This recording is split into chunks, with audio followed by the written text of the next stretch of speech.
¿sí? Hemos estado organizando una serie de conferencias con el propósito de difundir conocimientos y saberes de la psicología, así como un intercambio académico. Sean bienvenidos todos, todas. El día de hoy vamos a hablar sobre el tema de la depresión en tiempos de COVID. Ya empezamos, Mari Carmen, ¿sí? Sí. Damos un cordial saludo también a las personas que se están conectando por este medio, pero también por Facebook. Les recordamos a todos que si gustan solicitar su constancia, les pedimos que pongan en el chat su nombre completo, su correo y su teléfono. Y en el transcurso de la semana se les hará llegar su constancia, que tiene valor curricular.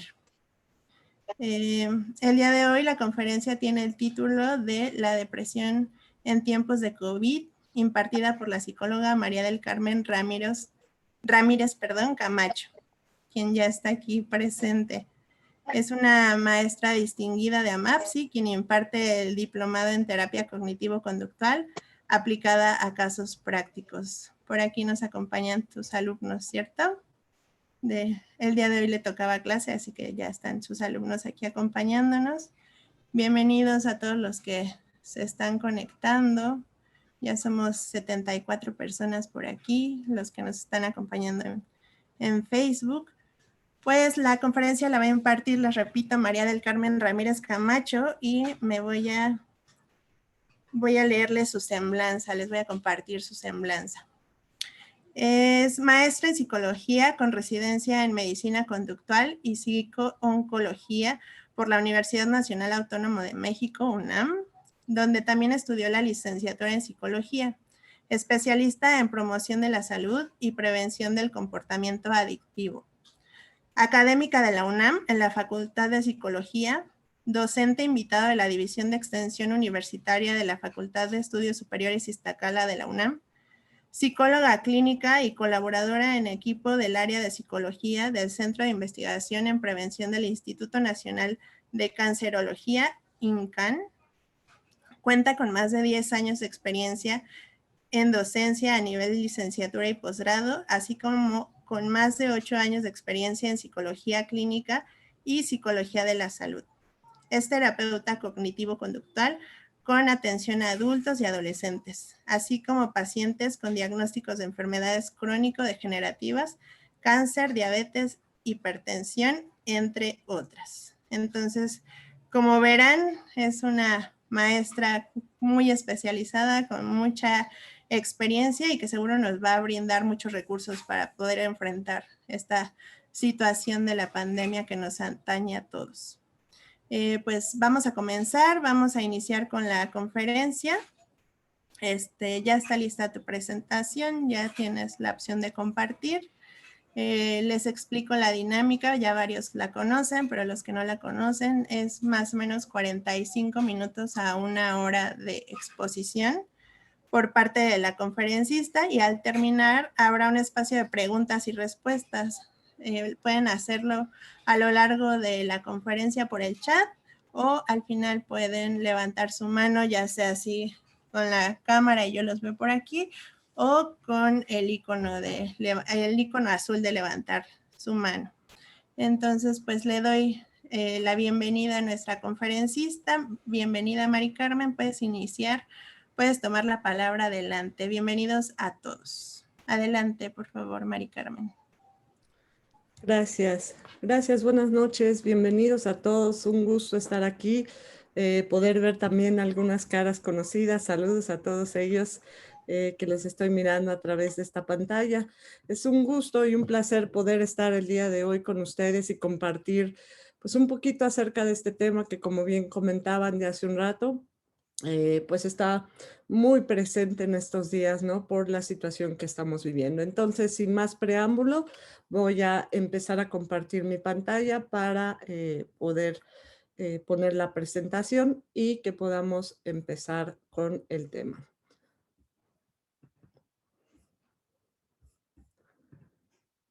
Bueno, pues precisamente la conferencia del día de hoy lleva por título Depresión en tiempos de COVID. Y pues es la situación que actualmente estamos viviendo. Entonces vamos a hacer un recorrido rápido pero importante, por supuesto, para poder saber un poquito más acerca de lo que es la depresión y cómo en estos tiempos se ha venido presentando por las condiciones en las que nos hemos estado encontrando. Hablemos un poquito acerca de lo que es la depresión, también llamada depresión clínica o trastorno depresivo, el cual, como muchos de ustedes ya sabrán, desde la definición del diagnóstico, perdón, del Manual Diagnóstico y Estadístico de los Trastornos Mentales, en su edición número 5, pues nos define a la depresión como un trastorno del estado del ánimo, el cual va a afectar tanto el estado psicológico como físico y conductual de las personas. Esta tiene una duración mínima de aproximadamente 2 semanas, pues sabemos que todas las personas en algún momento podemos sentir tristeza. Sin embargo, lo que caracteriza a la depresión clínica o trastorno depresivo es esta duración mínima de 2 semanas. Se puede deber al desequilibrio que puede existir en ciertas sustancias cerebrales, como por ejemplo la serotonina, la noradrenalina, la dopamina, entre otras, las cuales están relacionadas con la regulación de los pensamientos, las emociones y las conductas, y puede llegar a provocar síntomas de angustia, los cuales a su vez van a afectar cómo se siente la persona, cómo piensa la persona y cómo actúa. Para hablar un poco acerca del origen de la depresión, tenemos que hablar acerca de los factores que pueden precisamente promover el desarrollo de la misma. Y tenemos 4 grupos principales de estos factores: factores genéticos, factores ambientales, bioquímicos y algunos rasgos de personalidad, que se han estudiado, que se han encontrado precisamente en pacientes con dicho diagnóstico. Hablando de factores genéticos, pues sabemos que existe mayor vulnerabilidad a desarrollar la depresión si el paciente tiene antecedentes familiares, otros familiares que en algún momento precisamente presentaron el mismo trastorno o algún otro trastorno de la salud mental. Los factores ambientales pues incluyen, por supuesto, factores del macrosistema, por ejemplo, la localidad en donde se encuentra viviendo esta persona, ¿no? Las características específicas de esta localidad, pero también del microsistema que es la familia, ¿no? Condiciones familiares que pueden llevar al desarrollo de la depresión por, pues, precisamente estas características tan peculiares, quizás, que estén presentes en el ambiente. Los factores bioquímicos están relacionados precisamente con procesos que suceden en el sistema nervioso central de la persona y que obviamente están relacionados con la regulación de los estados emocionales. Estas pueden ser causas de la depresión. Hablando un poco acerca de los números, se calcula que alrededor de 300 millones de personas en el mundo pueden haber sido o están siendo afectadas precisamente por la presencia de la depresión. Se sabe también que es la principal causa mundial de discapacidad y que contribuye de manera significativa a la carga mundial de morbilidad. Es decir, la depresión es una enfermedad crónica que conforme el tiempo avanza, el riesgo de la muerte del paciente pues también avanza. Por lo tanto, es algo que llama nuestra atención porque es algo que podemos prevenir y podemos cambiar o modificar los números. Afecta principalmente o especialmente a las mujeres más que a los hombres. Sin embargo, hay que tener en cuenta que a veces no es que no afecte a los hombres, sino que estos hombres no hablan de estas situaciones que a nivel emocional generan estos posibles trastornos en ellos. Específicamente en México, de acuerdo a la Encuesta Nacional de Hogares de 2017, de los 109 28 millones de personas, 33.38 millones manifestaron haberse sentido deprimidos al menos una vez, siendo de estos 13.4 millones hombres y 19.97 mujeres. Como vemos, la diferencia de género es altamente significativa. Somos las mujeres las que más reportamos y somos diagnosticadas con el trastorno de depresión. 3.95 millones declararon que alguna vez se habían sentido deprimidas a diario. 3.85 millones declararon sentirse deprimidas semanalmente y 3.8 una vez al mes. Parecieran ser números insignificantes comparados con la cantidad de millones de personas que habitan nuestro país o incluso el mundo.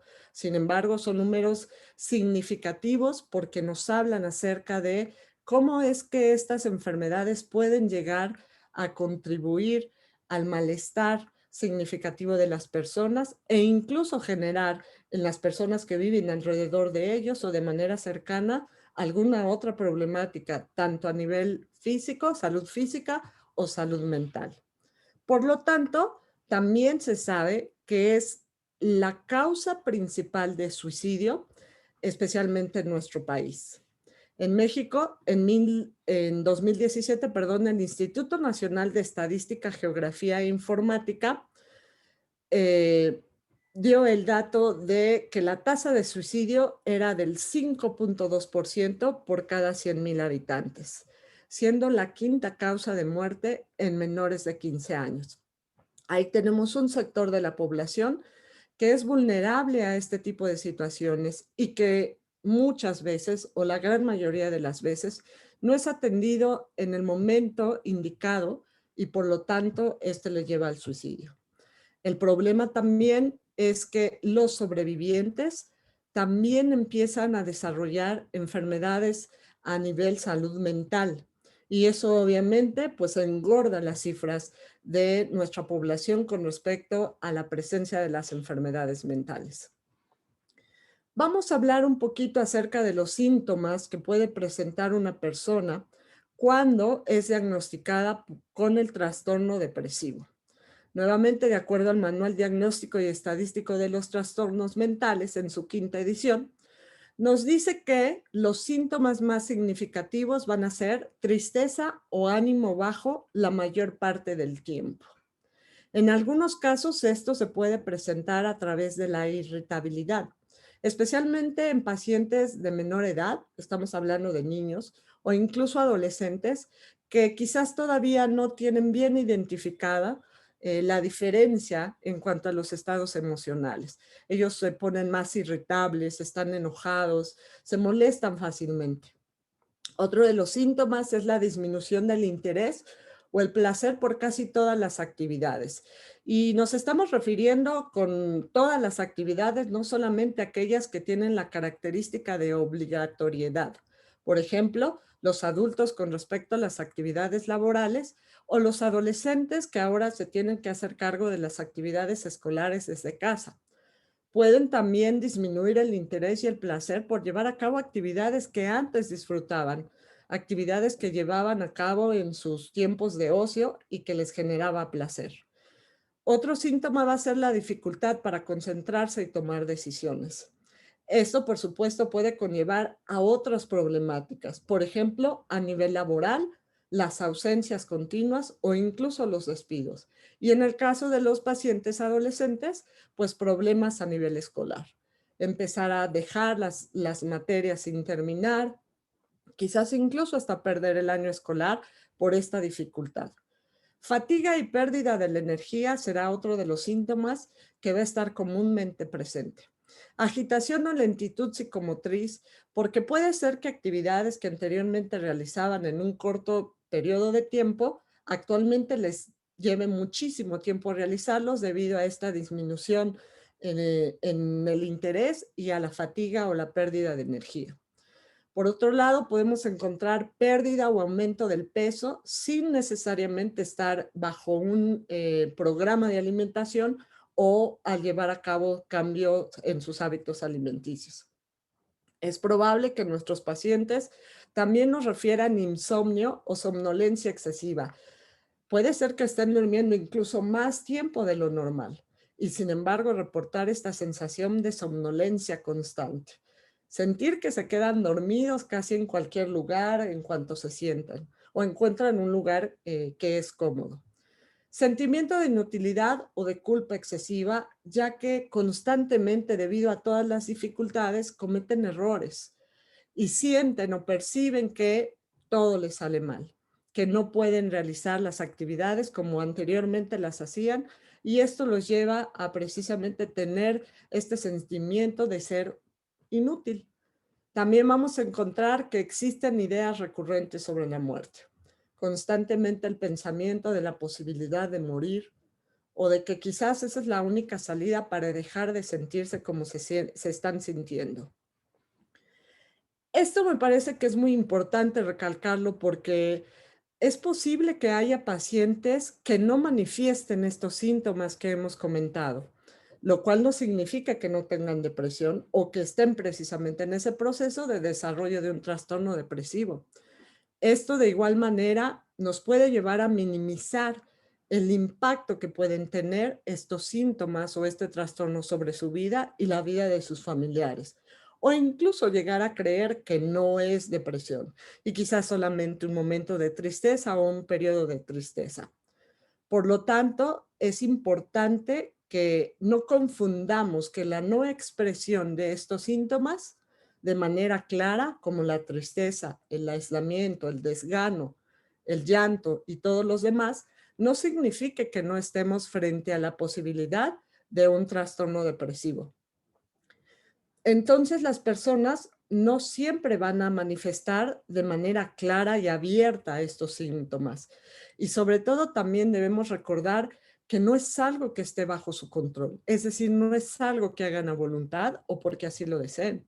Es algo que está fuera de su control y que no van a cambiarlos, no van a cambiarlos solos. Necesitan de un apoyo. Sobre todo de un apoyo de un profesional de salud, alguien que esté entrenado precisamente para poder darle las estrategias necesarias para empezar a generar ese cambio.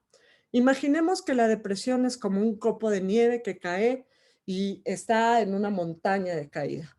Va creciendo de tal manera que va aumentando y cada vez es una bola de nieve más grande hasta que llega a convertirse en una avalancha en donde la situación para el paciente se sale de control y se ve enterrado por esa situación sin posibilidad de salir adelante.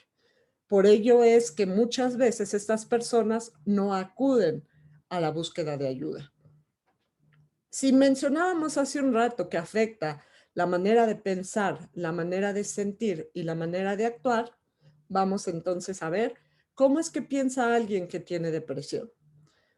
Vamos a encontrar que todos sus pensamientos van a estar alterados precisamente por esta tristeza, en la cual vamos a encontrar ideas negativas sobre sí misma, sobre el mundo y sobre el futuro. Este planteamiento surge de un autor que es Aaron Beck, el creador de la terapia cognitiva precisamente de la depresión, quien fue uno de los primeros terapeutas o psicólogos cognitivos que empezó a estudiar la depresión y se dio cuenta que existía una relación muy importante entre la manera que pensaban, que sentían y que actuaban estos pacientes. Y esto permeaba en esta percepción o en estas ideas negativas que el sujeto empezaba a crear acerca de sí mismo, acerca de los otros que estaban a su alrededor y acerca del futuro. Es probable que también una persona con depresión le cueste mucho trabajo ver el lado positivo de las cosas que enfrenta día a día e incluso llegar a sentir esperanza o tener esperanza por un futuro mejor. Vamos a encontrar sentimientos de culpa y pensamientos que están relacionados con valer menos o ser menos que los demás. Piensan constantemente en su muerte como algo que no tiene o no podría tener un impacto significativo para las demás personas, precisamente por esta percepción negativa de sí misma. Creen que no importa si dejan de existir, ya que los otros no van a darse cuenta, pues no son importantes para los otros, desde esta visión negativa. Y por lo tanto, pues no son capaces de modificar esta manera de pensar de forma voluntaria. Decíamos hace un rato, es necesario la búsqueda de alguien profesional. ¿Cómo se siente alguien con depresión? Es posible que estas personas tengan dificultad para reconocer sus emociones, de tal manera que no sepan cómo nombrarlas, no sepan cómo identificarlas y todavía más importante, qué hacer con esto que están sintiendo. A veces puede ser que lleguen a negarlas, no validarlas, es decir, como si no tuviesen importancia, no expresarlas y callarlas o mantenerse en silencio con respecto a lo que sienten, o incluso minimizarlas, no darles la importancia que merecen. Por eso es que muchas veces estas personas no logran acercarse a otros para hablar acerca de lo que están sintiendo. Vamos a encontrar sentimientos de desesperanza, la habilidad emocional, que es esta probabilidad de tener cambios constantes de sus estados de humor. Vamos a encontrar irritabilidad o enojo y también embotamiento o aplanamiento afectivo, que es esta incapacidad para poder expresar los diferentes estados emocionales, como si todos los días transcurrieran de la misma manera. Por lo tanto, ¿cómo será la conducta de alguien con depresión? Vamos a encontrar que su conducta está alterada precisamente debido a esta relación entre sus pensamientos y sus emociones negativas. Las alteraciones más comunes en el comportamiento de alguien con depresión va a ser el aislamiento social, la dificultad para tomar decisiones, dificultad para concentrarse y poner atención, abandono de las tareas o dejar las tareas incompletas, maximizar constantemente los errores, ¿no? Como algo terrible o algo catastrófico, y maximizar o minimizar la magnitud de sus problemas, de tal manera que no se acercan a pedir ayuda, por ya sea minimizarlos, ¿no? No son importantes, no es necesario que alguien me ayude, que alguien me escuche, o incluso maximizarlos, irse hacia el otro extremo. Hablábamos hace un momento de los diferentes factores que contribuyen al desarrollo del trastorno depresivo. Me gustaría que pusiéramos atención en los factores de riesgo de tipo ambiental. Precisamente el interés de la plática o la charla del día de hoy es la depresión en tiempos de COVID. La presencia del COVID es una situación sanitaria, es un riesgo ambiental que nos hace estar bajo una situación de estrés constante.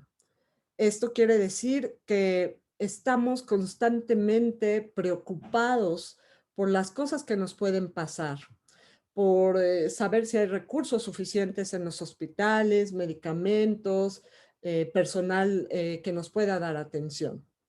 Por otro lado, también tenemos, por ejemplo, situaciones de estrés constantes, como la economía, la situación laboral. Muchas de las personas actualmente se encuentran en una situación laboral, precisamente desesperanzadora o de incertidumbre, porque no saben qué es lo que va a pasar. La economía, por supuesto, también se ha visto afectada, quizás por estas pérdidas laborales o por los cambios en cuanto a los sueldos. Las bajas o disminuciones en los sueldos también se convierte en una situación de estrés constante, preocupante para las personas sin saber exactamente qué hacer. Cuando hablamos de situaciones de estrés familiar, nos referimos, por ejemplo, a vivir solos, ¿no? Una persona que vive solo con la posibilidad o la preocupación quizás de contraer el virus y no tener a alguien que pueda auxiliarlo para algún tipo de atención o comprar sus medicamentos, etcétera, etcétera. Por ejemplo, también los cuidadores, ¿no? Cuidadores de pacientes que han sido infectados por el COVID, no saber qué hacer ni cómo responder ante el malestar de sus pacientes. Y también estamos hablando de cuidadores en general, los padres de familia, que sus hijos se tienen que quedar solos porque las escuelas están cerradas y ellos tienen que salir, lo que implica un riesgo para ellos mismos, pero también para sus familias al regresar y quizás generar el contagio de toda la familia. En fin, son situaciones ambientales que en este momento pareciera ser que se han exacerbado dada la presencia del virus, un virus que es muy latente y que no sabemos exactamente cómo es que podemos llegar a infectarnos y las medidas que tenemos que tomar para no infectarnos. Precisamente, como pueden observarlo en esta diapositiva, pues estas epidemias o estas condiciones de estrés sanitarias nos pueden llevar también a las epidemias silenciosas, como la presencia de la depresión o incluso de la ansiedad, dos de los trastornos que han causado discapacidad en nuestros pacientes y factores de riesgo para el desarrollo de otras problemáticas a nivel salud. Cuando el COVID está presente, hay un riesgo latente de ser infectado e incluso infectar a los otros. Es posible que también haya una confusión con respecto a otros síntomas comunes, ¿no? De problemas de salud, por ejemplo, gripe, los cuales inmediatamente son confundidos como COVID, ¿no? Uno cuando va, por ejemplo, por la calle, si es que necesita salir, voltea, ve a alguien que está estornudando, que está tosiendo, inmediatamente parece ser que ahí hay una señal de alerta, ¿no? Y pensamos, esa persona tiene COVID. Inmediatamente empezamos a generar una cantidad de pensamientos increíbles con respecto a, puede ser, ¿qué tal si me va a tocar y si yo me infecto y a mi familia? Saber, por ejemplo, que en la familia hay miembros que son más vulnerables porque cuentan con otras enfermedades, en este caso diabetes e hipertensión, pues obviamente aumenta este estrés y esta preocupación. Decíamos acerca de los cuidadores, de no saber qué hacer con sus hijos porque estos tienen que quedarse solos en casa y regresar con la posibilidad de que a lo mejor el virus regrese con nosotros en casa. Esto también pues genera un cansancio a nivel emocional y físico, ¿no? Por estar pensando precisamente en todas estas posibilidades, lo cual puede llevarnos a no atender de manera apropiada nuestra salud física. Por supuesto, pues también nuestra salud mental. Habemos ciertos sectores de la población que podemos estar más vulnerables a esta situación. Pueden ser, por ejemplo, los adultos mayores, las personas con discapacidad que probablemente no logren entender con exactitud qué es lo que está sucediendo e incluso incurrir en algunas conductas no saludables como formas de afrontamiento ante esta situación. Siguiendo un poco con los sectores de la población que son más vulnerables ante esta situación, pues tenemos a las personas mayores y las personas enfermas crónicas, precisamente por estas características, pero también más vulnerables al desarrollo de trastornos de salud mental por estas mismas características y que estas características los hagan encontrarse en condiciones más vulnerables que el resto de las personas. Por ejemplo, personas mayores que viven solas o han sido abandonadas. No tienen quien los cuide ni quien provea de recursos suficientes para hacer frente a esta situación. Personas con vulnerabilidad genética que quizás requieren de ciertos cuidados o ciertas atenciones, ¿no? A nivel salud, sabemos que muchos de nuestros hospitales pues están dedicados en este momento a la atención de precisamente esta situación del COVID-19 y que han tenido que dejar de atender a pacientes con estas otras condiciones que no son menos importantes, pero que obviamente ahorita pues hay una demanda por parte de el COVID. Niños y adolescentes, por ejemplo, que vivan en situaciones vulnerables y que no tengan recursos suficientes para cubrir las necesidades básicas. Estamos hablando de un techo, de alimentación, incluso recursos a nivel social, una red de apoyo social en la cual precisamente poder refugiarse o apoyarse para recibir algunos otros recursos. Por supuesto, y no podemos dejar de mencionar a las personas que están ayudando a la respuesta a esta pandemia. Médicos, médicas, enfermeros, enfermeras, psicólogos, psicólogas, trabajadores y trabajadoras sociales que trabajan directamente en las unidades de salud o que están quizás en algunas otras unidades dedicadas precisamente a la atención de estos pacientes y sus familiares. Recordemos que no solamente el paciente que es diagnosticado es afectado, sino también toda la familia. Y pues por supuesto todos aquellos sectores de la población que tienen recursos económicos ilimitados para hacer frente limitados, perdón, para hacer frente a las situaciones derivadas de la posibilidad de contagiarse del COVID. Todo esto, desde que empezó la pandemia hasta el día de hoy, eh, han sacado, bueno, se han podido realizar muchos estudios, muchos artículos, a través de los cuales hemos podido entender un poco cuáles han sido las consecuencias hasta el día de hoy de tener que enfrentar esta situación y cómo esto se relaciona con el desarrollo de los trastornos de salud mental y cómo es que se desarrolla o se relaciona con algunas otras problemáticas. ¿Cuáles han sido las consecuencias de enfrentar la pandemia del COVID? Aislamiento social, la medida de seguridad es quédate en casa.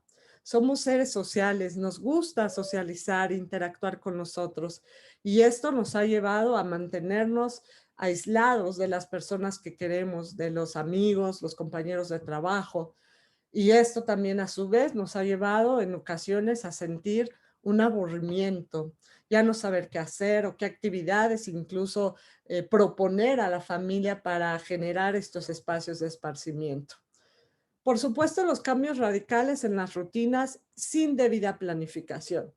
Fue algo que sucedió de manera casi abrupta, inesperada, y de un día para otro tuvimos que dejar de salir de casa, mantenernos en casa, empezar a trabajar desde casa y empezar a acercarnos a algunas herramientas que nos han ayudado, pero obviamente esto ha generado un cambio muy significativo para todos e incluso el uso de los espacios, poder adaptarlos o modificarlos para que cada quien pueda atender pues las diferentes actividades a llevar a cabo. La pérdida de la libertad. Muchos pacientes refieren una sensación de estar atrapados, de estar precisamente casi enclaustrados dentro de casa. Si se sale es exclusivamente, como bien nos lo han comentado, pues para las cosas esenciales, pero muchos de nosotros o muchos pacientes no pueden salir, ni siquiera por eso, quizás porque tienen estos factores de riesgo que los hacen aún más vulnerables. La pérdida de la salud, por supuesto, por parte de aquellos que ya han sido infectados, pero también una constante preocupación porque en cualquier momento podemos perder la salud y ello implica pues recursos económicos, recursos sociales que probablemente no todos tenemos para poder hacer frente. La pérdida de los seres queridos y los duelos sin despedida es algo que nos está afectando a muchos de nosotros. El ritual o los rituales que nosotros llevamos a cabo cuando una persona, un ser querido fallece, tienen esta función de poder despedirnos, dar el adiós a esta persona que formó parte de nuestra vida y que fue muy significativo. Sin embargo, ahora no tenemos esta opción. No es posible llevar a cabo estos rituales, no tenemos la posibilidad de recibir este apoyo social cercano para poder entender que esta persona ya no va a estar más con nosotros y que nosotros tenemos que seguir adelante con nuestra vida. Por ejemplo, los niños están muy confundidos con respecto a esta situación, ¿no? Preguntan por qué se fue al hospital y nunca más regresó, por ejemplo, el papá, la mamá, la abuela, el tío. Tenemos altos niveles de incertidumbre acerca de nuestro estado de salud actual y además acerca del estado de salud futuro. ¿Qué va a pasar? ¿Cuándo va a cambiar? ¿Cuándo va a terminar esta situación? ¿De qué manera me va a afectar? Por ejemplo, pacientes que han sido contagiados o han tenido, ¿no? Sido diagnosticados con el COVID, temen por las secuelas futuras de la enfermedad y algunas otras secuelas precisamente por haber sido pacientes COVID. Incertidumbre con respecto a la situación laboral y económica. Comentábamos hace un rato que muchas personas han perdido esta actividad laboral o han tenido que reducir sus gastos y mover la economía de tal manera que puedan cubrir pues, las necesidades del día a día. amenaza por un virus que es invisible, que no lo podemos ver, que no lo podemos tocar, pero sabemos que existe y que además es muy contagioso y muy letal, ¿no? Incluso personas que en su momento llegaron a cuidar, a mantener y a respetar todas las medidas que las instituciones de salud y gubernamentales nos han comentado, se han contagiado. Por lo tanto, no sabemos a veces qué va a pasar con nosotros, en qué momento podríamos contagiarnos. Sentimiento de indefensión también precisamente por esta situación. No saber si lo que estamos haciendo está bien, es correcto, es necesario, es suficiente. Otro de los trastornos mentales que hemos visto que durante el COVID ha aumentado de manera significativa es el trastorno de conductas repetitivas. Los pacientes no saben hasta qué punto es suficiente lavarse las manos X número de veces o limpiar los artículos que traen de las tiendas o tocar, etcétera, etcétera, ¿no? Muchas de estas cosas a veces no sabemos si fue suficiente una, dos, tres veces o hay que hacerlo muchas veces más. Situación crítica por la condición de los servicios de salud o los hospitales, por supuesto, ¿no? Sabemos que los hospitales hoy en día están abarrotados, ya no hay camas. Pensar entonces en la posibilidad de ser infectados y no saber si nos van a recibir en el hospital, si habrá una cama para nosotros, que vamos a necesitar medicamentos o quizás otros instrumentos para poder pues tratar de estar mejor a pesar de estar infectados, es algo que también nos mantiene en una constante estrés. Para ello, las organizaciones a nivel mundial nos han dado algunos indicadores o algunas sugerencias que podemos poner en práctica para mantener y promover la salud mental. Por ejemplo, la Organización Panamericana de la Salud nos dice que es muy importante mantenernos activos, en activación, en movimiento, tratar de generar un espacio, un momento del día en el cual realizar pequeñas actividades, pequeños ejercicios, salir de la rutina quizás de estar tantas horas sentadas frente a la computadora por el trabajo y tener quizás o adaptar un espacio en casa para poder movernos un poco más, tener más libertad de movimiento. Tener contacto con los seres queridos, sabemos que no podemos hacerlo físicamente, pero sí a través de videollamadas, quizás un chat, ¿no? Ahora los chicos, los adolescentes hacen la Zoom Party, ¿no? Así les llaman, las reuniones virtuales, o incluso se quedan de acuerdo con amigos para ver una película a distancia, jugar un juego electrónico en línea, etcétera, etcétera.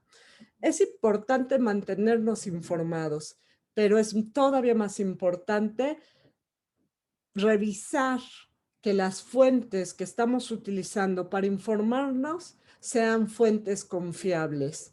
El Internet es un mundo de información, pero no es un mundo regulado. Podemos encontrar cualquier tipo de información y eso llevarnos a generar ideas equivocadas acerca de la situación que está pasando. Por lo tanto, si voy a informarme, también sería importante que revisara que la fuente de información es una fuente confiable. Limitar el tiempo que voy a dedicar a estar en contacto o recibiendo información con respecto a la situación. Como bien sabemos todos, existe el informe diario, ¿no? Que nos transmiten en la televisión. Es bueno saber y acercarnos a esa información, pero no dedicar muchas horas del día a estar informándonos constantemente sobre eso. La información es poder, ciertamente, pero a veces esta información nos puede llevar a generar ideas equivocadas de lo que realmente está sucediendo o de lo que nos puede llegar a suceder. Es importante cuidar nuestros hábitos de sueño y alimentación. Con el cambio de rutina tan fuerte que se ha provocado a partir de mantenernos en nuestra casa, nuestros hábitos tanto de sueño como alimentación han cambiado también de manera drástica. A veces incluso nos sentamos frente a la computadora todavía en pijama, recién levantados de la cama. Eso no le ayuda a nuestro cerebro a entender que ya cambiamos de momento, que ahora estamos en un momento diferente, realizando actividades diferentes. Tratemos entonces de mantener un horario para despertarnos y un horario para irnos a dormir. Y la alimentación también, tratar de procurar llevar una alimentación variada y disminuir aquellos alimentos que sabemos que pueden contribuir a otras problemáticas de salud, ¿no? El azúcar, la chatarra, los refrescos. Sería muy importante también poder renunciar a los malos hábitos, como el consumo del alcohol, el consumo del tabaco, quizás de algunas otras sustancias ilegales, porque obviamente este consumo no nos va a ayudar a poder enfrentar de manera adaptativa la situación y quizás pudiéramos en un futuro no muy lejano desarrollar alguna otra situación, problema o estresante a lo que ya estamos viviendo en la actualidad. Pues bien, ¿qué puedo hacer si yo creo, si yo pienso que estoy deprimido? Probablemente alguna de las personas que está presente el día de hoy identificó alguno de los síntomas en sí mismo o quizás en alguien cercano, algún familiar, algún amigo. Vamos a ver qué podemos hacer si es que estamos ante esta situación. Si yo pienso o si pienso que yo estoy deprimido, lo más importante es que busque ayuda de un profesional. Los amigos, los vecinos, los familiares son personas que nos pueden dar algunos consejos con respecto a cosas que podemos hacer.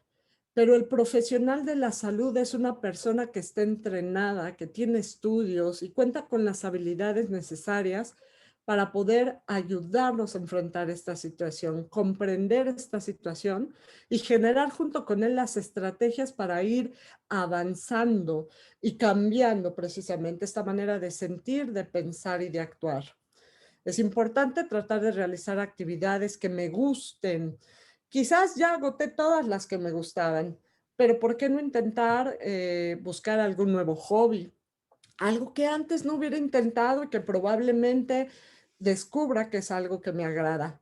Mantener el contacto con mis familiares y amigos, aprovechar las herramientas electrónicas para poder hacerlo. Procurar hacer ejercicio, ya comentábamos, quizás no tengo los medios o los materiales necesarios, pero puedo adaptar algún espacio de mi casa para poder hacer algunas sentadillas, una cuerda para brincar, abdominales, algo que me mantenga activo. Deseamos mantener nuestros hábitos de alimentación y sueño. La siguiente diapositiva voy a presentarles una infografía con respecto a algo que trabajamos los psicólogos conocidos como la higiene del sueño, que son medidas muy específicas que cualquier persona puede poner en práctica para mejorar la calidad del sueño. Entre ellas incluye, por supuesto, mantener o conservar un horario para despertar y para dormir, no consumir cafeína, por ejemplo, o estimulantes previa a dormir. Ahorita mencionaremos algunos más. Aceptar y ajustar las expectativas. Esto es muy importante porque es probable que ahora por esta situación que estoy viviendo, por esta falta quizás de energía o disminución de energía, me esté dando cuenta que las actividades que previamente hacía con rapidez y con agilidad, probablemente ahora me llevan más tiempo de lo normal. Hay que ajustar esas expectativas. No puedo hacer en este momento todas las cosas que antes hacía, ni de la manera en la que hacía, pero sí puedo hacer esto poco a poco, quizás a una velocidad más lenta, pero puedo seguir manteniendo ciertas actividades. Evitar o limitar la ingesta de alcohol y, como decíamos, abstenernos de consumir algunas otras drogas. Podremos pensar que esta es la mejor manera de evitar saber de la realidad. Sin embargo, esto a la larga nos puede llevar a tener consecuencias más graves y necesitar de otro tipo de atención, ya sea médica o de algún otro servicio de salud, y entonces a lo mejor generar una situación, problema todavía más estresante. Es muy importante, y esto sí me gustaría recalcarlo, si hay pensamiento suicida, inmediatamente hay que pedir ayuda. a alguien, ¿sí? De preferencia a un profesional de la salud mental, pero si no se sabe a quién acudir, podemos acudir a un médico general que nos va a redireccionar, perdón, con alguien que sí pueda atender este tipo de situación. Comentarlo con alguna persona cercana para que quizás junto con esta persona busquemos algunas alternativas para poder llegar a la atención especializada. Y esta es la infografía que les mencionaba. Este es el autor o la fuente es la UNAM, que nos regala o nos ofrece estos materiales en Internet, donde podemos encontrar que es importante mantener algunas medidas para ayudar a generar una mejor calidad de sueño. Les comentaba yo, por ejemplo, no consumir estimulantes previos a la hora de dormir, tratar de mantener estos ritmos circadianos con estos horarios fijos a la hora de levantarse y a la hora de dormir. El uso de los aparatos electrónicos, perdón, como tabletas, celulares o televisión, pueden hacer engañar a nuestro cerebro con la luz, pensando que todavía es de día y que puede mantenerse despierto. Estimulan a nuestro cerebro.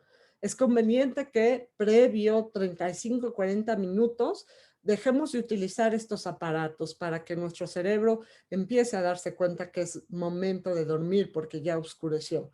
Por ejemplo, si me doy cuenta que me cuesta trabajo quedarme dormido, estoy en cama y estoy dando vueltas, no permanecer en la cama, levantarme de la cama y salir quizás a la sala o al comedor para en el momento en el que sienta sueño, entonces ir directamente a la cama y entonces sí quedarme dormido. Las cenas pesadas también sabemos que es algo que no contribuye a poder descansar.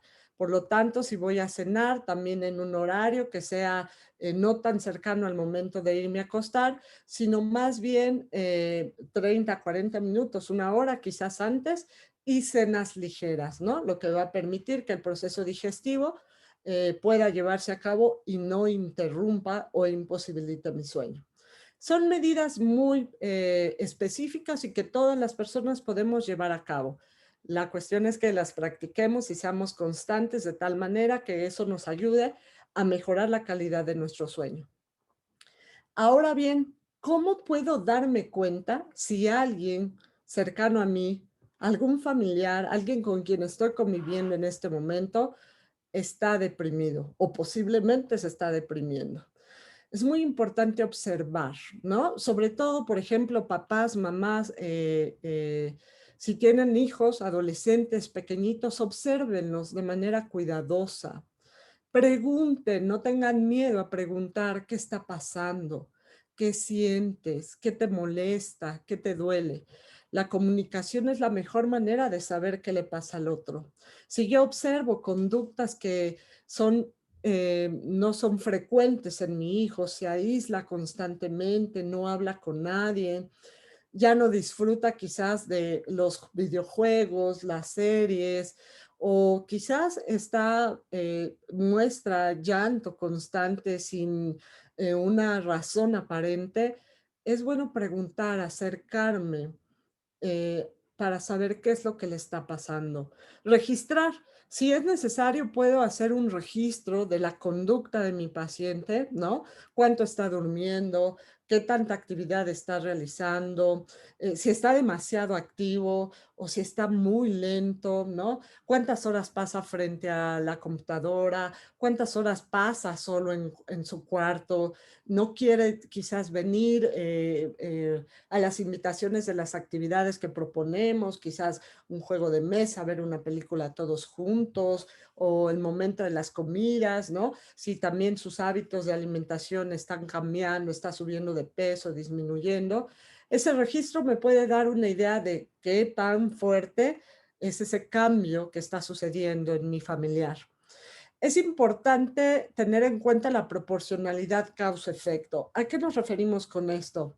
Es posible que haya pasado un evento altamente significativo a nivel emocional, ¿no? La familia o este amigo, este familiar. Por lo tanto, es posible que se sienta triste por esa razón.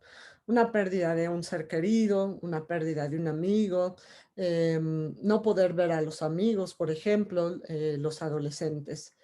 Se vale y es normal que se sienta triste ante estas situaciones, pero que sea proporcional el efecto que tiene este evento en este familiar o en este cercano, ¿no?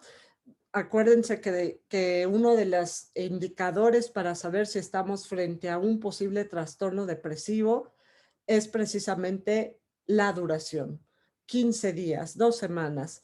Si este sentimiento de tristeza, este llanto, aislamiento, irritabilidad, etcétera, etcétera, se mantiene por más de este periodo, entonces podríamos sospechar que estamos frente a un trastorno depresivo. Verbalizaciones de tipo negativa de sí misma, de los otros, también no las demos o no las ignoremos, no las demos como algo que no importa. Este es un material que la fuente es Voz Pro Salud Mental de Ciudad de México. Es una infografía que me parece muy importante y muy ilustrativa de cómo poder identificar si estoy ante una situación en donde la depresión se está presentando, ¿no? Y aparecen ahí los signos, perdón, los signos y los síntomas. Por eso dice, presentas al menos 5 de estos síntomas, ten cuidado, puede ser depresión. Hay una alarma ahí, ¿no? Para saber si algo está sucediendo. Ahora, ¿qué más hacer, no? O sea, ya pude detectar quizás, ya pude darme cuenta que parece que ser que sí, está cambiando, está irritable, está más triste de lo normal. ¿Qué hago? Ofrecer el apoyo emocional, su comprensión, mucha paciencia y ánimo. No se trata de decirle échale ganas, porque eso no es algo a voluntad, como decíamos, no es de echarle ganas, es algo que sale fuera del control de estas personas. Por lo tanto, el ánimo que vamos a presentar o a proporcionar es a través de la compañía. Por ejemplo, si necesita ir a consulta, yo puedo acompañarlo, ¿sí? Si necesita un transporte que asegure que vaya a su consulta, quizás yo puedo proporcionarlo, ¿no? Yo puedo ser su conductor, yo puedo ser su acompañante cada vez que lo necesite. Debemos identificar signos de alarma, sobre todo por la posibilidad de el suicidio, pensamiento suicida, lo cual lo puede llevar a la planeación del evento, no dejarlos pasar. Y si esto lo identificamos nosotros, debemos hacérselo saber a la persona, al profesional de salud que esté atendiendo a nuestro conocido, sea nuestro familiar o nuestro amigo, independientemente de que él o ella se lo comente. Es muy importante nosotros poder informárselo. Ayudarle cuando ya está el tratamiento, hacerle saber que existe tratamiento, posibilidad de tratar esto que le está sucediendo y ayudarle a seguir este plan de tratamiento, quizás recordándole cuándo debe tomar sus medicamentos o ayudándole a generar diferentes maneras, recordatorios precisamente de los horarios y de la toma de los medicamentos. Sí, vamos también a escucharlo sin juzgar. Esto es muy importante, no juzgar ni invalidar las emociones y lo que está pensando este paciente. Hay que aceptar que es una situación que está viviendo el paciente, que es algo muy difícil para él, por lo tanto, no juzgar es algo muy importante. Informarnos, yo como paciente, como familiar, familiar del paciente, tengo el derecho a informarme de qué es la depresión, por qué sucede la depresión, qué puedo hacer precisamente. Lo que estamos haciendo aquí es una manera de informarnos y de obtener algunos recursos prácticos para poder ayudarlos y que coadyuven precisamente al tratamiento que esta persona lleve junto a un profesional de la salud. Y algo muy importante, ser muy pacientes. Esto no es algo que pueda cambiar la persona a voluntad ni de un día para otro. Es algo que va a requerir de un tratamiento, de un tiempo, de que la persona pueda aprender estas habilidades para empezar a modificar su pensamiento, sus sentimientos y por lo tanto también su conducta. Entonces, ser paciente será una clave para esto. esto es todo. No me queda más que agradecerles por su atención, por su presencia el día de hoy. Creo que estamos en tiempo para poder pasar a las preguntas. Muchas gracias. Muchas gracias a ti, Mari Carmen. Muy interesante todo lo que nos has planteado. Seguro aquí hay varias personas que han vivido situaciones similares a las que planteaste. Muy interesante y muy importante lo de las redes de apoyo, ¿no? Las fuentes confiables en Internet, ¿no? Y también muy buena la infografía, las dos infografías que compartiste. Muchas personas a lo largo de tu ponencia nos preguntan, sobre todo por Facebook, que por ahí nos dijeron que tenemos a más de 200 personas conectadas por Facebook. Muchos saludos a todos. Muchas personas nos piden información, Mari Carmen, si se les puede enviar información, si la puedes compartir. Entonces, no sé si por ahí en el chat pudieras compartir tu contacto, ¿no? Para que te puedan escribir y solicitar información. Pues te voy a leer algunos de los comentarios. Se abre entonces la posibilidad de preguntas y comentarios. Los puedo ir leyendo aquí en el chat. Ya tengo por ahí algunos, pero también se puede hacer de viva voz. Quien quiera participar con micrófono abierto puede levantar su manita. Yo los veo por aquí, o levantando la mano azul de Zoom. Te leo el comentario de Miguel Ángel Mujica. Nos dice: sí, cuidado con la infodemia. Sí, yo tengo el mal hábito de dormir muy tarde y levantarme muy tarde. Ya lo voy a corregir. También por ahí nos dice, ¿quién más? Marina Mota dice: gracias por la información.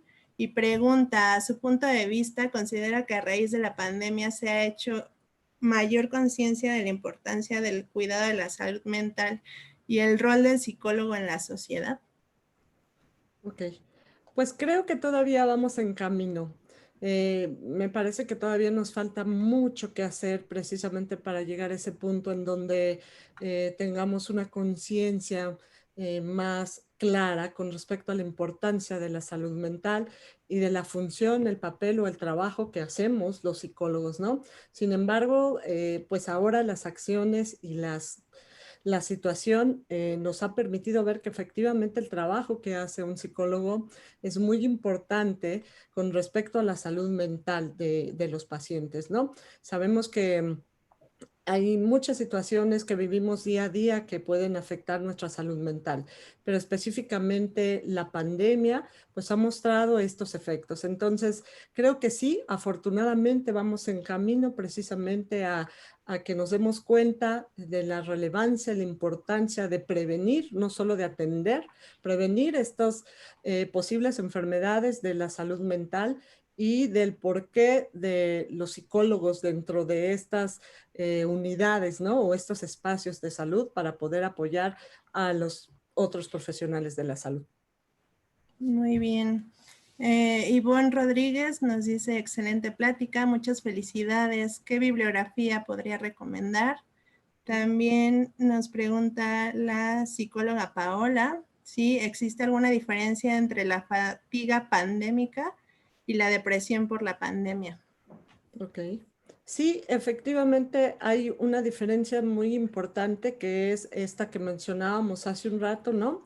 Los signos y los síntomas que se presentan ante la depresión, que si bien también puede formar parte de ellos la fatiga, en este caso pues son otros signos y otros síntomas como el sentimiento de desesperanza, ¿no? La percepción o autopercepción negativa de sí mismo y del futuro. Entonces, en el caso de la fatiga, pues entonces estamos más bien hablando de otras situaciones que llevan al desarrollo de la misma, ¿no? Y que no necesariamente están relacionadas con el componente cognitivo, que es algo muy importante para nuestros pacientes, ¿no? Cuando nosotros atendemos un paciente, tenemos que atender la parte cognitiva, que son estos pensamientos que se derivan precisamente de las situaciones que están viviendo y que, por supuesto, suman al malestar emocional. Entonces, esa es la gran diferencia, ¿no? La fatiga por la pandemia psiquiatra está más bien relacionada a los cambios en la rutina y las actividades que ahora tenemos que realizar, las características de estas actividades, y en el caso de la depresión, pues vemos que hay otros componentes como la parte emocional, la parte cognitiva y la parte conductual. Muy bien. La parte de la bibliografía luego compartirías, ¿no? En el material. Ya Sí, mencionaste varias en la ponencia, ¿no? así es, claro que sí. Ok, bueno, continuamos entonces. Viri Mendoza, ¿sabes si por la pandemia ha aumentado o disminuido los suicidios? También nos pregunta Angélica Escobar, si la depresión no se mejora con terapia psicológica, ¿es conveniente que lo trate un psiquiatra? Sí, contesto primero esta segunda pregunta. Sí, efectivamente, como bien comentábamos, hay factores bioquímicos relacionados al desarrollo de la depresión. Sí, en muchos casos es necesaria, incluso yo diría necesaria, la atención por parte de un médico psiquiatra, ya que ellos pues son precisamente los especialistas en cuanto a el tratamiento farmacológico. Por lo tanto, el trabajo en conjunto con un psiquiatra nos va a permitir tener un mejor proceso y un tratamiento más efectivo para nuestros pacientes. Entonces, en estos casos sí es necesario contar con el trabajo en conjunto del psiquiatra para ir apoyando el proceso terapéutico, ¿no? Y la otra pregunta, si han aumentado los suicidios. Tal cual no tengo la cifra, honestamente no la conozco, no la recuerdo en este momento.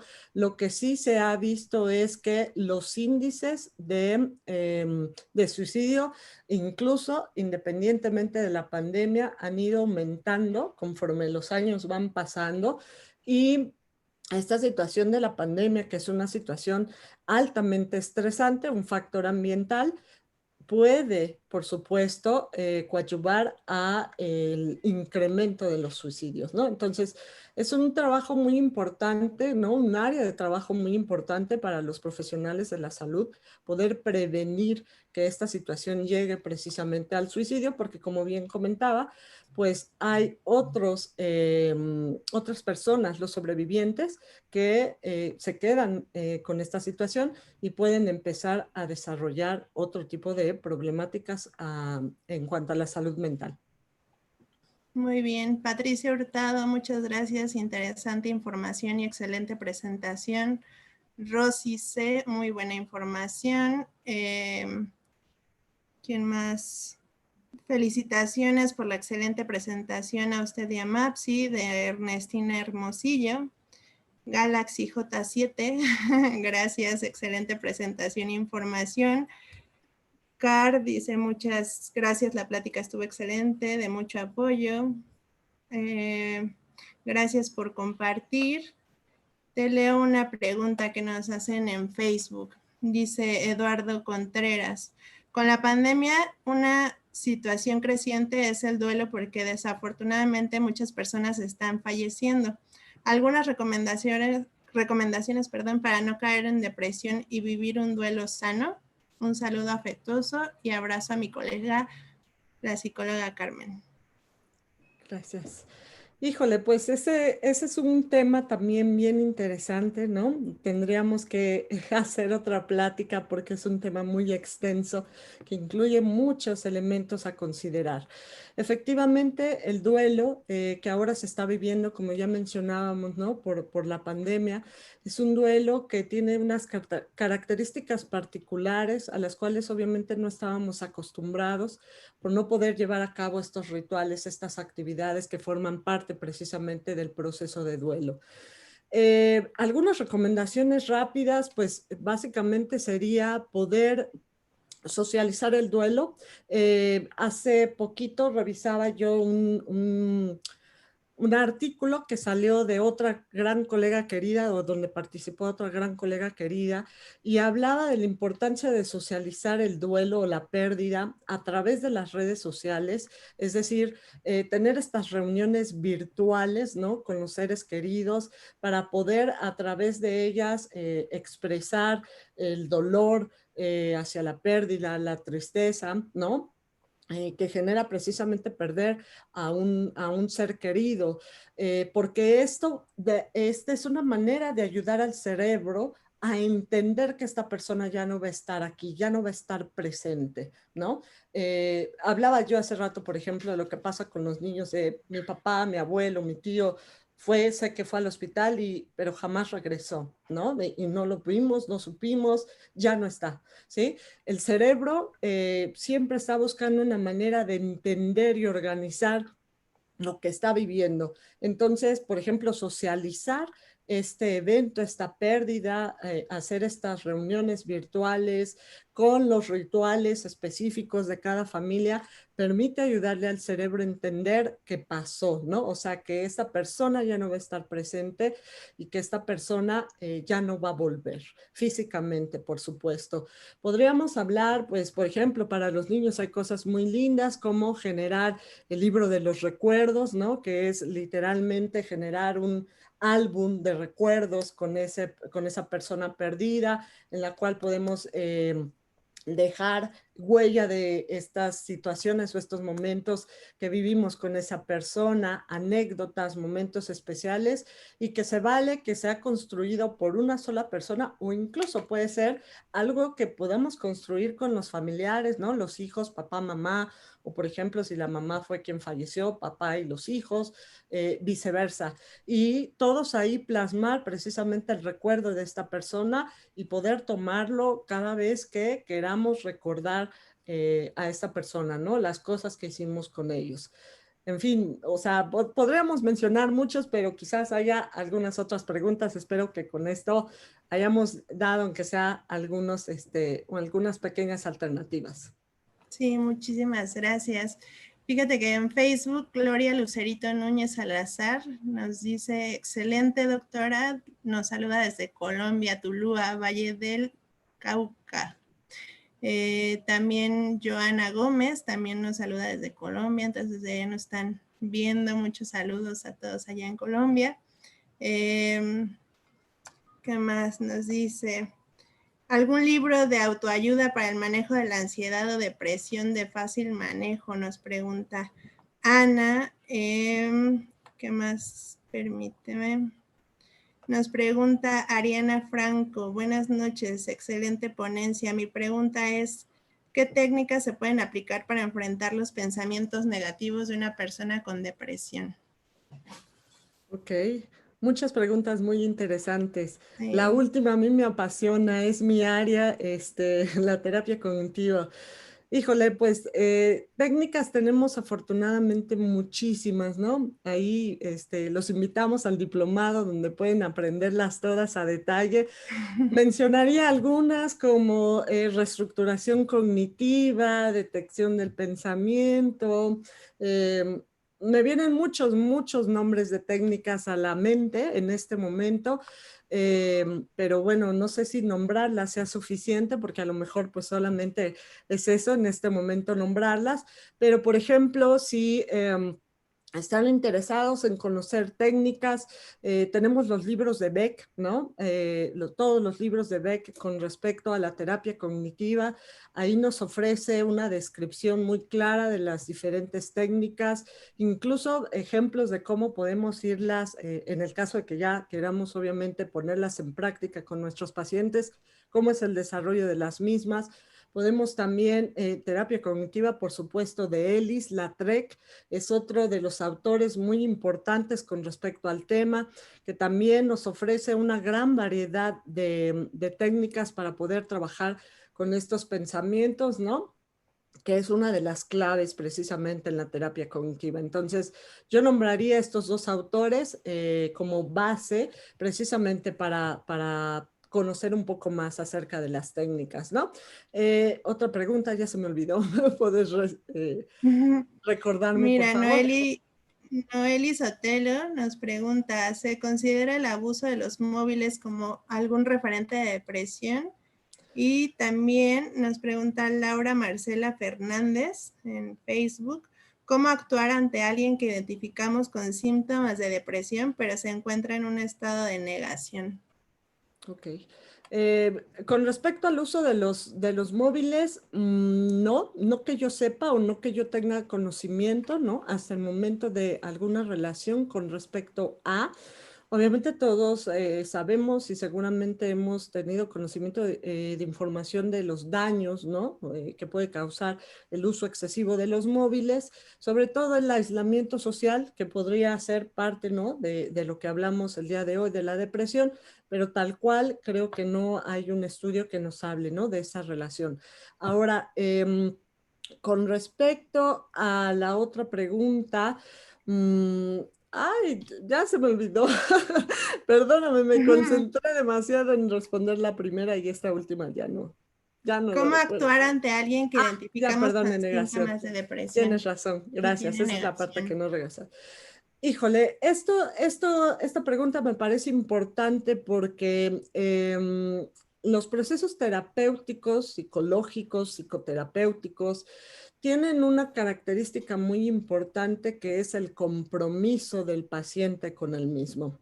Ello muchas veces incluso nos habla acerca del grado de éxito en el proceso. Si el paciente no se involucra de manera activa, no se compromete, pues para nosotros los psicoterapeutas puede eh, representar un trabajo más arduo. Quiero aclarar, los psicólogos o psicoterapeutas no convencemos a las personas de que deben o es importante llevar a cabo un proceso terapéutico, ¿no? Entonces, nuestra labor no es que cuando una persona llegue al consultorio le demos todas las razones y logremos convencerlo de que sí tome un proceso terapéutico.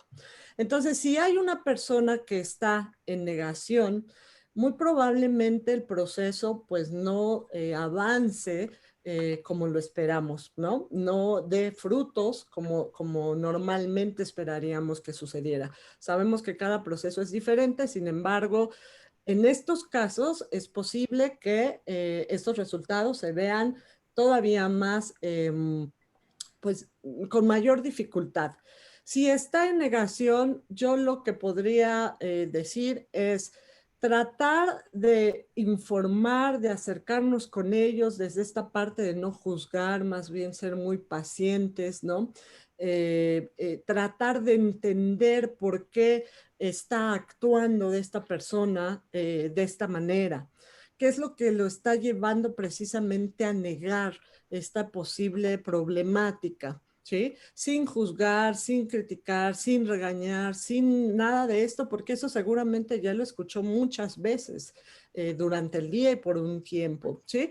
Ahora también tenemos afortunadamente una estrategia, los psicólogos, que es una entrevista motivacional, la cual nos permite poder ayudar a nuestro paciente a romper con esta negación o a romper con esta condición de sí, pero no, vamos a decirlo así, ¿no? O sea, como que sí creo que estoy mal, pero no estoy tan seguro, o como que me han dicho, pero yo en realidad no sé si es eso, si esto es lo que me va a ayudar, ¿no? La entrevista motivacional es una excelente herramienta, independientemente de que si estamos frente a un posible trastorno de depresión, con pacientes que están en esta situación entre no saber si empezaron un proceso terapéutico, darse cuenta o no de si la conducta o las conductas que estoy llevando a cabo son un problema, cuáles han sido las consecuencias que me han traído, ¿no? Y por ahí en la red, incluso si lo buscan, hay un libro muy bueno, tal cual se llama Entrevista Motivacional, ahorita no recuerdo el autor, pero ahí también nos describe paso a paso cómo poder llevar a cabo una entrevista motivacional con estos casos en donde el paciente no tiene claridad con respecto a esta su situación problema. Muy bien. Nos preguntan también por Facebook. Jazz Milan dice, buenas noches. ¿Considera usted que hay alguna corriente psicológica que sea más efectiva que otra para trabajar con la depresión? De ser así, ¿cuál considera usted que es más efectiva y por qué? Sí, definitivamente sí, sí lo creo y sí podría yo decir que hay mucha evidencia empírica con respecto a precisamente la terapia cognitiva, ¿no? Que la cual, como bien comentaba durante la presentación, pues el autor Aaron Beck desarrolló a través del estudio con pacientes con este diagnóstico y que ha mostrado muchísima evidencia empírica, eficacia, eficiencia con respecto a esta problemática. Ahora también, por ejemplo, si quisieran leer un poquito sobre terapia de activación conductual, también es lo más recomendado para pacientes con depresión y en conjunto, bueno, tenemos un buen abanico de estrategias y posibilidades para atender a nuestros pacientes. Muy bien. Nos pregunta Magdalena Abreu. Buenas noches. ¿Existe diferencia entre depresión y ansiedad o la ansiedad nos lleva a una depresión? Lo cual también comparte Griselda Ruiz, quien nos dice, ¿la ansiedad se considera un síntoma depresivo? Ok. Sí, sí existe bueno, sí existe diferencia, perdón, por supuesto, estamos hablando de dos cosas diferentes, un trastorno depresivo y un trastorno de ansiedad.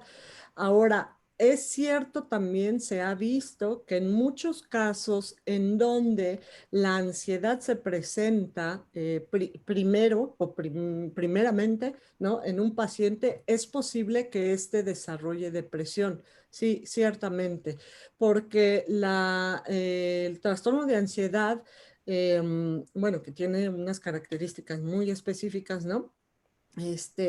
Puede llevar al desarrollo de la depresión en el sentido de que el constante pensamiento, ¿no? La rumia que nosotros llamamos con respecto a esta preocupación, porque es una de las características, puede llevar a los pacientes a tener muchas problemáticas a nivel atención, concentración, ¿no? Lo que también a su vez puede derivar en pensamientos o autopercepción negativa del paciente, sentimientos y pensamientos con respecto a la ineficacia, no poder hacer, ¿no? Y eso a su vez pues desarrollar un proceso o un trastorno depresivo.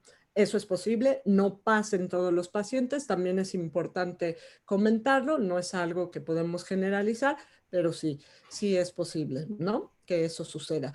Ahora, la ansiedad forma parte de los síntomas. Pues bueno, lo que veíamos en la presentación, no como tal ansiedad, como lo que conocemos como ansiedad, no. Quizás la agitación psicomotora que a veces podemos ver también en los pacientes de ansiedad lo comparten, pero lo que lo causa es totalmente diferente. Entonces, en ese sentido, pues no, mi respuesta sería no. Excelente. Bueno, me gustaría abrir el micrófono a alguien que quiera participar levantando su manita en la cámara o aquí en el chat de participantes. ¿Alguien quiere participar? Yo quiero invitar a Maribel Morales Vargas, que nos hace un comentario muy importante, que los hombres no lloran. Entonces, Maribel, ¿nos ayudas a mencionar tu comentario, por favor, o lo leo yo? Por ahí anda Maribel Morales Vargas. Sí, buenas noches. Sí, Buenas este noches. comentario yo lo leí y pues sí me llamó mucho la atención que sigue predominando entre nosotras, entre nuestra sociedad el machismo. Dice que los hombres no lloran, todavía se les inculca mucho eso, pero sí se suicidan de 3 a 5 veces más que las mujeres. Entonces sí me gustaría que colaboráramos en esa parte de hacer esa masculinidad más empática, hacerlos que expresen más sus sentimientos y pues para mejorar esa parte, ¿no? También. Así es. Gracias, Maribel. Buenas noches. Sí, concuerdo contigo. Efectivamente, las estadísticas hablan de un número mayor de hombres que se suicidan, ¿no? Y sí, efectivamente, esta masculinidad que tiene estas características de no expresar la emoción, de no poder llorar, ¿no? Muchas veces, a pesar de la emoción presente, los lleva precisamente a buscar este tipo de salida y no acercarse a un profesional, no poder sentirse cómodos, no poder sentir la confianza para poder decir lo que están sintiendo, lo que están pensando. Sí, efectivamente hay que trabajar arduamente en el cambio, ¿no?, de pensamiento con respecto a que los hombres igual que las mujeres lloran, que los hombres igual que las mujeres sienten, igual que las mujeres necesitan ser escuchados, ser apoyados, ser atendidos. Efectivamente, las estadísticas nos dicen que las mujeres somos las que tenemos más o sufrimos más, padecemos más este tipo de situaciones. Sin embargo, alguna vez escuchaba a alguien y decía, esas estadísticas son de la gente que abre la puerta, ¿no? Cuando llegan los encuestadores del INEGI y preguntan, oiga, usted ha tenido depresión, se ha sentido triste, etcétera, etcétera. ¿Cuántas de esas personas son hombres, ¿no?, que abren la puerta y que libremente, sin miedo a ser juzgados, a ser criticados, a ser señalados, dicen, yo he sentido miedo, yo he sentido tristeza, yo estoy deprimido, ¿no? Entonces, sí, los números que conocemos, pues efectivamente nos hablan de eso, pero también sabemos que hay muchos hombres que les duele, que lloran, que necesitan apoyo. Por lo tanto, hay que trabajar mucho en ese sentido y afortunadamente ya también se está trabajando con respecto a hacer psicoterapia, ¿no?, con esta visión de género que es muy importante. Muy bien. ¿Alguien más quiere participar? Levanten sus manos. Te leo aquí. Lilian Robles comparte con Guadalupe una preocupación familiar. Dice, ¿hay algunos ejercicios que nos pueda ayudar a manejar la depresión en familia? Y Guadalupe pregunta, de acuerdo a lo que entiendo, si tengo un familiar con depresión, ¿primero debo llevarlo con un psiquiatra? Ok. De acuerdo a lo que entiendo, si tengo un familiar con depresión, primero con un psiquiatra, no, no necesariamente. Yo creo que es bueno primero evaluar, hacer una evaluación más específica de qué es lo que está pasando con este paciente. Entonces, primero puedes acercarte a un médico general, si no conoces a un profesional de la salud, un psicoterapeuta, alguien que haga psicoterapia y que hagan una evaluación y la pertinencia de la evaluación de parte de un psiquiatra.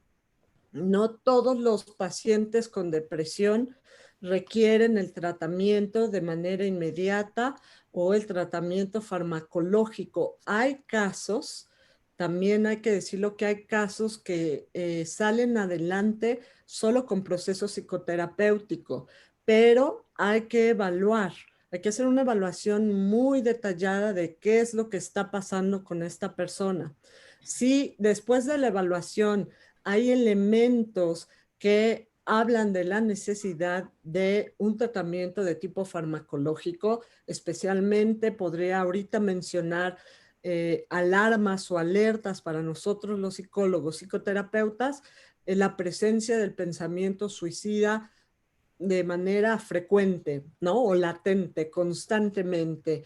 Ya también, por ejemplo, si hay ideación, si hay planeación, sí podríamos estar frente a un caso que requiera un tratamiento farmacológico inmediato, pero no todos los casos son iguales. Entonces, mi recomendación es informarse, ir con un psicoterapeuta, que hagan una evaluación y después de esa evaluación ver la pertinencia y necesidad de trabajar o ir a una evaluación con un psiquiatra y empezar un tratamiento farmacológico combinado también con la psicoterapia o ver cuál es la modalidad de tratamiento mejor para el paciente.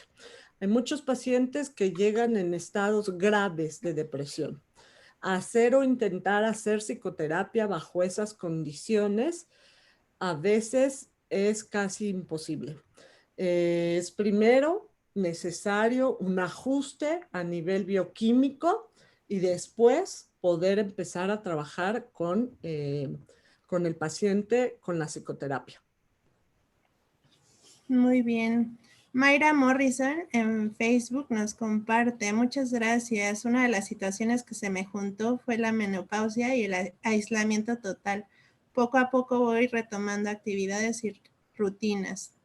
Sharon Pedrosa nos pregunta un poquito relacionado a lo que estabas comentando.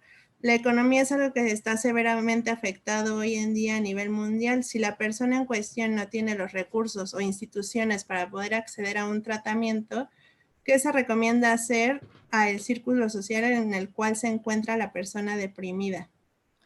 Sí, mira, afortunadamente ahorita tenemos muchas instituciones que están trabajando de manera voluntaria, es decir, en donde no se cobra la atención. Yo, por ejemplo, como docente de la facultad de la UNAM, trabajamos o tenemos esta plataforma de misalud.unam. Si ustedes ponen en algún buscador así, misalud.unam, pueden ingresar a un cuestionario. Este cuestionario es para medir niveles de riesgo, depresión, ansiedad, suicidio, violencia, consumo de sustancias, etcétera, etcétera, entre otros. No recuerdo ahorita todos.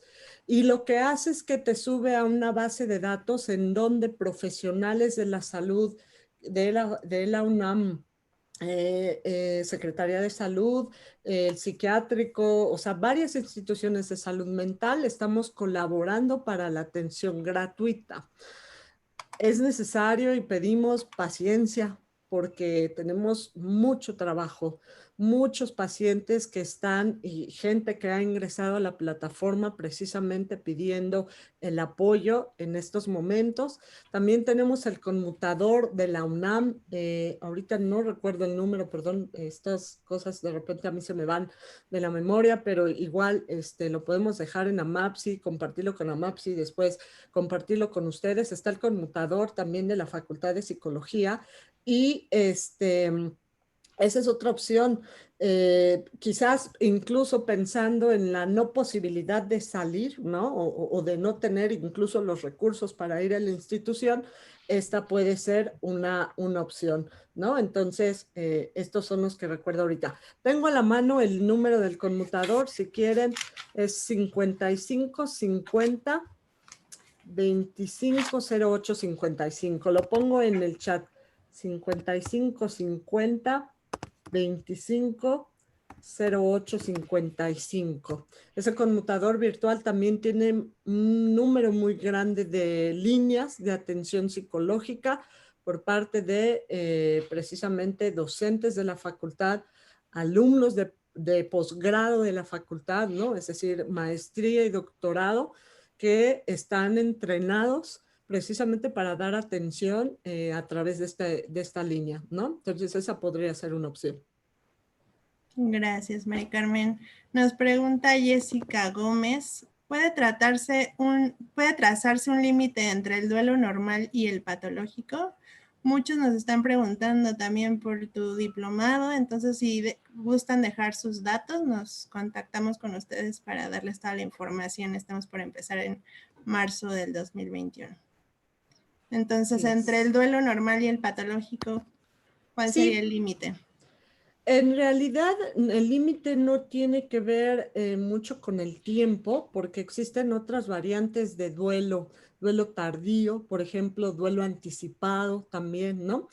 Sí es un dato significativo el tiempo, ¿no? Que la persona se mantiene bajo ciertas circunstancias o presentando ciertos síntomas.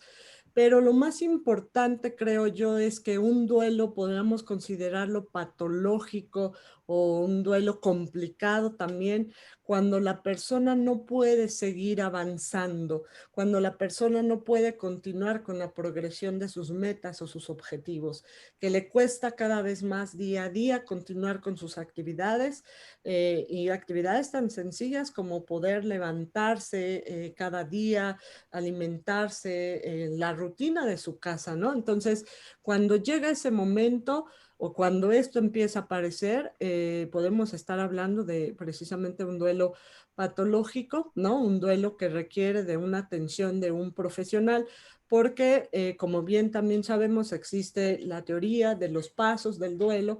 Sin embargo, también todas las personas no pasamos o no cumplen con estos pasos. Son muy diferentes cada uno, ¿no? Pero en el momento en que la persona ya no puede continuar con su vida o con sus metas, sus objetivos, entonces sí, podríamos estar ante un duelo complicado o patológico.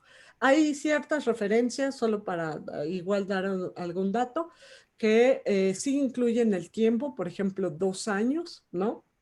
Que la persona se mantenga durante 2 años bajo estas mismas condiciones o presentando esta sintomatología, ya lo definen como un duelo patológico. Muy bien. Al respecto también nos comenta Isela EMP. Dice, claro, el duelo es muy importante. Hasta ahorita seguimos manejando, tratando de asimilar que ya no está nuestro familiar y lo importante es enfrentarlo para no entrar en la negación y poder avanzar. A mí me ha ayudado mucho leer sobre el tema y aplicarlo. Cada persona lo vive en tiempo y circunstancias diferentes. Muchas gracias. Y más adelante, Angélica Escobar, si nos gustas compartir, por favor, tu comentario, es muy interesante sobre las horas que dedicamos a los dispositivos. Por ahí Sí. andará Angélica Escobar, que Y quiere abrir su micrófono. aquí estoy, gracias. Pues sí, yo estaba leyendo eso precisamente que acabo de poner ahí en el chat, que después de 7 horas, si nosotros nos exponemos a los dispositivos, pues empieza a adelgazar la corteza cerebral, que es donde está el tejido de lo cognitivo. Entonces está provocando, ¿sí?, lo que son falta de memoria en adolescentes, en niños, como si tuvieran una tercera edad ya. Entonces, pues sí nos está afectando. Yo trabajo en una escuela secundaria técnica y bueno, los niños están quejándose del cuello aparte, se están quejando también, bueno, de la espalda, ¿por qué? Por la posición que hacen de estar agachados. Nos recomiendan incluso usar el celular a la altura de los ojos, como anteriormente se leía, 30 centímetros de distancia a lo que es la vista. Entonces, bueno, yo quería compartir eso con ustedes por si les sirve de algo esta información. Gracias. Gracias a ti, Angélica. Gracias, muchas gracias. Seguimos, nos preguntan, ¿qué tal funciona la terapia sistémica en casos de depresión y suicidio? Pregunta Charlie Andrew Ramírez López en Facebook. Y varias personas, muchas personas nos preguntan en qué consiste la terapia cognitiva, si les pudieras dar una breve explicación. Ok, claro que sí. Solamente para responder rápido, la terapia sistémica honestamente no es mi fuerte, ¿no? Pero sí, por supuesto, entiendo la importancia de ayudar al sistema, es decir, a la familia, cuando hay un paciente, ya sea con este trastorno o cualquier otro trastorno de la salud mental, y por supuesto en eventos traumáticos, ¿no?, que así también se les denomina como el suicidio de un integrante del sistema, porque como bien comentaba yo, los sobrevivientes pues se quedan con toda la parte emocional derivada de dicho evento y requieren de un apoyo, ¿no?, de una contención, de un poder reorganizar las relaciones que se establecieron o establecidas con este miembro que ya no está. Sí, creo que es importante poder atender también al sistema, aunque no sé exactamente cómo funciona, porque lo comento tal cual, no es mi fuerte. La segunda pregunta, ¿qué es la terapia cognitiva? Ok, pues la terapia cognitiva es una propuesta que surge de estos dos estudiosos, Albert Ellis, Aaron Beck. Primero, el pionero es Albert Ellis con la TREC, que es la terapia racional emotiva conductual, y posteriormente Aaron Beck, perdón, con la terapia cognitiva. El componente principal de la terapia cognitiva es, como su nombre lo dice, trabajar con los productos cognitivos, esquemas, estructura cognitiva de nuestro paciente. Cuando hablamos de productos cognitivos, estamos hablando del pensamiento. Estos pensamientos que surgen constantemente en las personas y que están relacionados a cómo percibe, cómo vive, cómo interpreta las cosas que le van sucediendo en la vida. Algo muy importante a resaltar es que Ellis retoma una frase de Epícteto que dice que los eventos no son los que nos provocan malestar, sino la manera en que nosotros las interpretamos, ¿no? Como algo, una oportunidad de crecimiento, una oportunidad de aprendizaje o la peor catástrofe de nuestra vida. Por ejemplo, la pandemia, lo peor que nos puede estar pasando, el encierro, soledad, miedo, etcétera, o una posibilidad de poder aprender nuevas cosas, adaptarnos, reconocer cosas en nosotros, generar nuevas redes sociales, etcétera, etcétera, ¿no? Y cuando estos pensamientos, estos productos cognitivos aparecen en nuestros pacientes, tienen características de tipo negativo, son muy intensos, son muy rápidos, lo que hace que las personas los tomen como verdades absolutas, ¿no? Y entonces mi manera de percibir la situación que estoy viviendo es la única y nada más. Y eso tiene una influencia sobre mi sentimiento, mi emoción y sobre mi conducta. Si mi pensamiento es negativo o el contenido de mi pensamiento es negativo, va a traer como producto emociones negativas o insanas, que también así las llama Ellis, y también conductas desadaptativas, ¿no? Conductas problema, estilos de afrontamiento desadaptativos como consumo de sustancias, evitación, juegos patológicos, compras excesivas, problemas de alimentación, en fin, o sea, podremos mencionar muchas consecuencias a nivel conductual, ¿sí? Entonces, de lo que se trata es de poder identificar y ayudar al paciente a identificar estas estructuras cognitivas, estos pensamientos que derivan precisamente de esta interpretación que hace de los eventos y cómo ello influye en su emoción, su sensación y en su comportamiento. Por lo tanto, el objetivo es la modificación, la reestructuración cognitiva, ¿no? De estos esquemas que lo ayuden a tener una percepción positiva y más apegada a la realidad de sí mismo, del mundo y del futuro, en términos muy resumidos.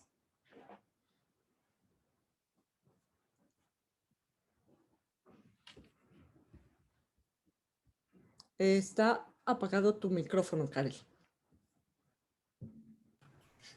Ya me escuchan, ¿sí, no? Sí. Nos preguntan sobre la información, que si se las podemos mandar, ya les dejamos por ahí el correo de Mari Carmen para que la contacten y se la soliciten. Sobre el diplomado, si dejan sus datos, nosotros los contactamos. Nos preguntan, Ixchel Sofa en Facebook nos pregunta, ¿cuáles son las señales que pueden existir para ver que el paciente está grave de depresión? Y nos pregunta también Marina Mota, esa información sobre las afectaciones de la exposición a los dispositivos, ¿dónde la pueden encontrar? Si nos ayuda también Angélica a compartir, ¿no? Sobre dónde leyó esa información. El último comentario nos dice Bianca Ramírez, dice, sugiere una videoconferencia sobre la terapia cognitivo-conductual, qué es, cómo se trabaja, etcétera. Así que ya tienes una ponencia por presentar, por preparar. Así es, ya vimos. Qué bueno, un agrado que les haya interesado el tema, ¿no? La terapia cognitiva, que es algo que, bueno, a mí realmente me apasiona y comparto ese conocimiento con mis alumnos. Y ¿cómo saber si está grave? Pues las alarmas o las alertas, ¿no? Pensamiento frecuente sobre la muerte, verbalizaciones negativas con respecto a la muerte, al ya no querer vivir, al no soportar, sería lo mejor dejar de vivir, estarían mejor sin mí. Este tipo de verbalizaciones ocurre. Recordemos que existen los mitos con respecto al suicidio. Uno de ellos es eso, que la persona que se va a suicidar lo hace y no lo comparte. Eso es un mito. La persona que está pensando en suicidarse se despide. Lo habla abiertamente, empieza a regalar incluso sus pertenencias, ¿no? Empieza a visitar a las personas queridas para despedirse de ellas. Entonces, si lo hablan, es porque el pensamiento está ahí constantemente. Y esto nos está hablando de una depresión grave que hay que atender, que hay que estar alertando de las conductas que está llevando a cabo. El aislamiento, por ejemplo, si se aísla demasiado y también ya está hablando acerca de la posibilidad de morir, hay que tener cuidado con eso, no hay que dejarlo solo, porque ahí existe la posibilidad de que ya haya ideación o incluso planeación, ¿no? Entonces, eso sería algo importante y algo que quizás también no lleva inmediatamente o de manera más clara hacia el deseo de querer dejar de vivir, puede ser, por ejemplo, una persona que no coma, ¿no?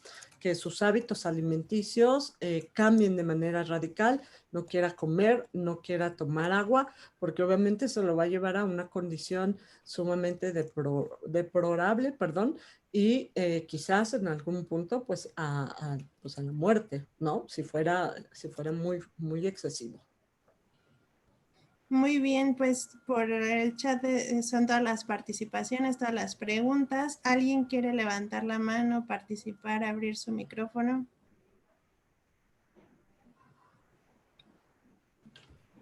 ¿Nadie? Pues entonces yo creo que con esto damos por terminada la plática. Te agradecemos muchísimo. Creo que hiciste muy importantes aportaciones para todos. Le damos, por favor, abrimos nuestro micrófono y le damos un fuerte aplauso, por favor, a Mari Carmen Ramírez.